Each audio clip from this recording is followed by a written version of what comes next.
I never thought the day would come when my own daughter would point her trembling finger at me, eyes full of rage, and scream, "Get out of this house!" That house, my house, was the one I built with my bare hands 42 years ago. Every brick held a memory, every creak in the floorboard, a story of laughter, struggle, and love. And now, I stood there, suitcase in hand, my daughter glaring at me like I was some unwelcome guest.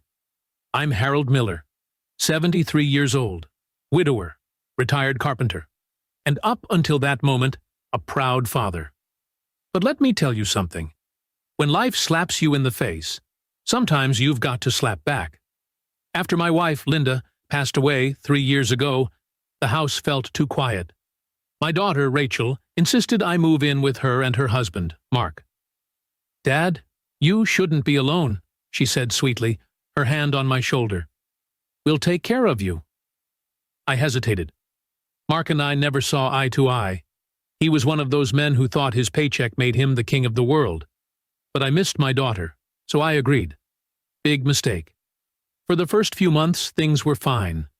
I mowed the lawn, fixed the fence, cooked breakfast every morning. But slowly, the air began to change. Mark would roll his eyes whenever I gave him advice. Rachel stopped joining me for our morning coffee. And soon, I wasn't Dad anymore. I was the old man in the guest room. It happened on a quiet Sunday afternoon. I was sitting in the living room, watching one of Linda's favorite old movies, when I overheard them in the kitchen. Mark's voice was sharp. "Rachel, this can't go on. He's using up electricity, eating our food, and doesn't even pay rent." I froze. "Rent?" Rachel sighed. "He's my father, Mark." "Yeah, well, your father needs to realize this isn't a nursing home." Something inside me snapped. I got up, walked straight into the kitchen, and said calmly, "You're right, Mark. It's not a nursing home. It's my house." He laughed. "Your house? You mean the one you gave Rachel when you moved in? You signed it over, remember?" That hit me like a hammer. He was right. When I moved in, Rachel convinced me to transfer the deed to her name for safety. She said it would help avoid inheritance taxes and make things easier in the future. I trusted her. Biggest mistake of my life. A week later, Rachel came to my room with her arms crossed. "Dad, Mark and I talked. We think it's best if you find your own place. You're interfering with our life." I stared at her. "Interfering? Rachel, this is my home." Her voice cracked. "No, Dad, it's mine now." Then she shouted, her voice echoing through the hallway. "Get out!" For a moment, the world went silent. The woman yelling at me wasn't my little girl anymore. She was a stranger, so I packed my bag. But before walking out, I looked at her and said quietly, "You'll regret this, Rachel. You just don't know it yet. Here's the thing. Rachel thought she owned everything. But she forgot one important detail. I was a carpenter for 40 years. I built that house from the ground up.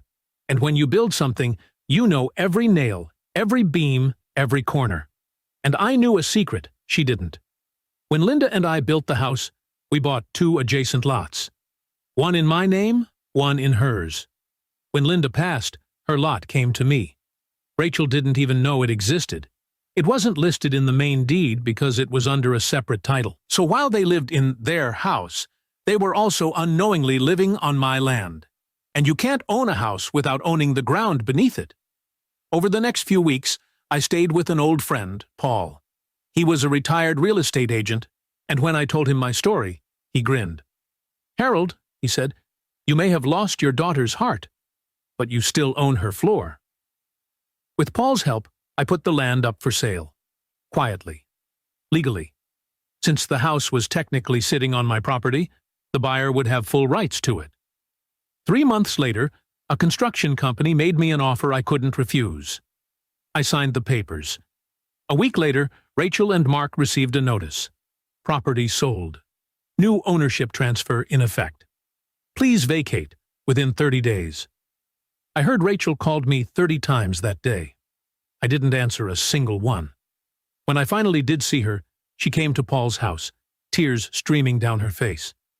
"Dad, how could you do this to me?" she cried. "You sold our home." I looked her dead in the eye. My home, Rachel.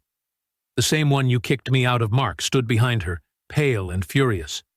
You can't do this. We have rights. Paul smiled faintly from the porch. Actually, you don't. Not on land you never owned. Rachel broke down, sobbing. I didn't mean it, Dad. I was just angry. Please, don't make us leave. For a long moment I stayed silent. Seeing her like that broke something in me. She was still my little girl, even if she'd lost her way. Finally I sighed. I'll make you a deal. You've got 2 weeks. After that, you pack up and go. But I'll give you enough money from the sale to start over somewhere else. She nodded, crying harder. Thank you, Dad. I'm sorry I didn't do it to be cruel. I did it to teach her, to remind her that respect isn't owed, it's earned. People forget where they come from, how much others sacrifice for them. Sometimes it takes losing everything to realize what truly matters. A month later, Rachel and Mark moved out. I used part of the money to buy a small cabin by the lake, a peaceful place Linda always dreamed of. Every morning, I sit on the porch, drink my coffee, and watch the sunrise. Last week, I got a letter in the mail. From Rachel. It said, Dad, I finally understand what I lost. Not the house, but you. I miss you. I hope one day you can forgive me. I smiled as I folded the letter. I already had. Because in the end, I didn't just sell a house. I rebuilt my peace. Moral. Never mistake kindness for weakness. And never forget, the hands that built your home once carried you. Would you like me to make this story into a YouTube storytelling script with emotional pacing, narration breaks, and dialogue timing? It would sound amazing for a grandpa-style revenge story channel.